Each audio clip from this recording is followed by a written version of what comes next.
오버더탑 코멘트 1월 4일 증권사나 자칭 전문가나 언론을 믿지 마십시오. 골드만삭스가 며칠 전에 올해 미국 경기 전망을 하면서 10가지 중요한 질문을 했습니다. 1. 경제 성장률은 시장의 예측을 초과할 것인가? 골드만은 올해 GDP 성장률을 시장의 예상인 2%보다 높은 2.4%를 전망하고 있습니다.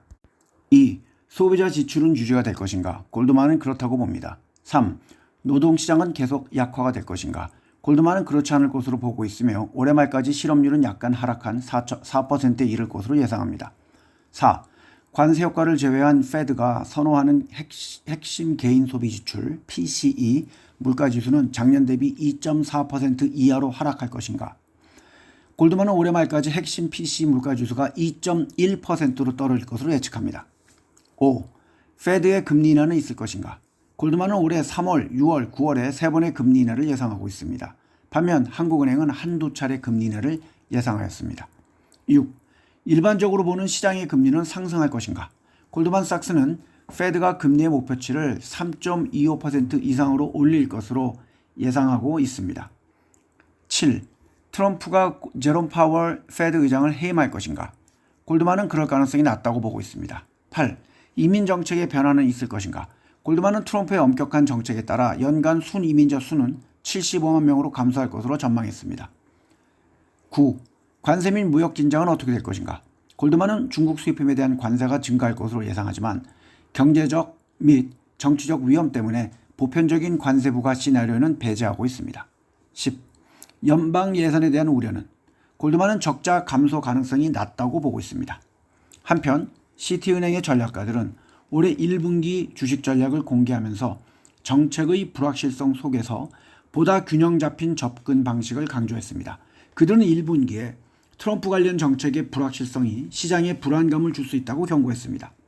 그들이 좋아하는 업계는 헬스케어, 커뮤니케이션 서비스, 에너지 같은 부문입니다. 반대로 소비재는 하향 조정되었습니다. 이들은 잠재적인 관세 위험과 지정학적 불확실성이 다가오면서 알파벳, 메타, 엔비디아의 비중은 더 올리고 마이크로소프트와 아마존은 중립에, 애플과 테슬라는 비중을 줄였습니다. 그런데 솔직히 작년 초에 월스트리트의 증권사들은 S&P 지수의 가격을 아주 비관적으로 예측을 했다가 작년에 23.31%가 상승을 하면서 엄청난 굴욕을 당했습니다.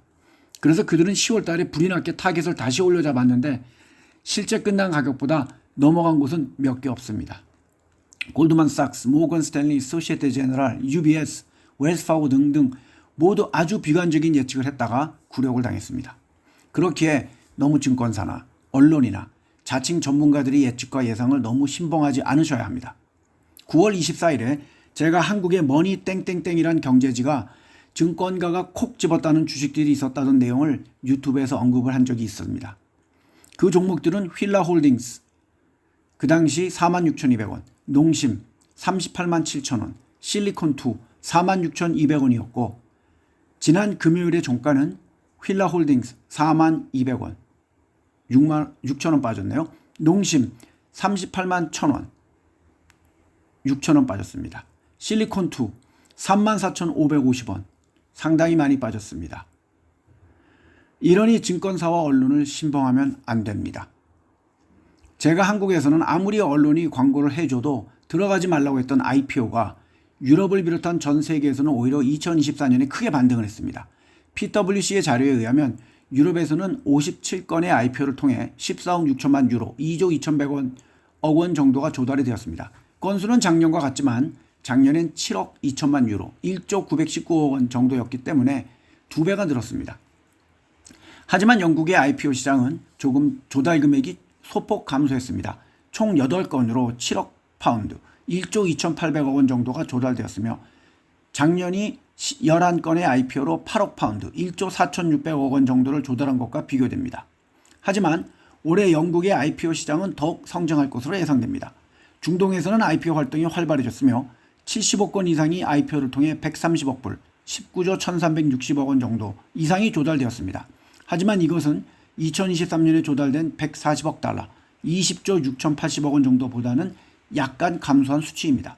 전 세계적으로 작년에 IPO 조달 금액은 876건으로 총 1,056억 불, 155조 4,400억 원 정도를 기록했으며 이것은 2023년 대비 9.6% 감소한 수치입니다. 이런 감소는 중국의 IPO 조달 금액이 78% 하락한 데 따른 것입니다. 이것은 인도의 발행 증가와 중동의 강력한 발행으로 대부분 상쇄가 되었습니다. 반면 한국에서는 제가 그렇게 투자하지 말라고 했던 11월 6일에 상장했던 더본 코리아도 금요일 날 31,350원으로 끝이 났습니다. 공모가는 34,000원이었습니다. 상장 첫날은 공모가 대비 51.18% 상승한 51,400원에 마감하였습니다. 그 당시 언론들이 얼마나 광고했는지 기사를 한번 찾아보시길 바랍니다. 그리고는 이렇게 빠진 겁니다. 따라서 아무리 언론에서 광고를 해도 IPO에는 개인 투자가는 들어가시면 안 됩니다. 다시 한번 말씀드립니다. 금융투자를 해서 돈을 벌고 싶으신 분은 공부를 해야 합니다. 전문가 없습니다. 언론, 증권사, 교수, 증권사에 다니는 지인 등등 믿을 수 없습니다. 그들도 모릅니다. 본인이 공부하고 저 같은 사람들은 옆에서 조언을 할 뿐입니다. 제 말을 100% 다 믿고 투자하시지 않을 거라고 생각합니다. 저도 마찬가지로 다른 사람이 추천하는 건 믿지 않습니다. 제 눈으로 확인하고 돈을 버는 회사인지 미래가 있는 회사인지 확인합니다.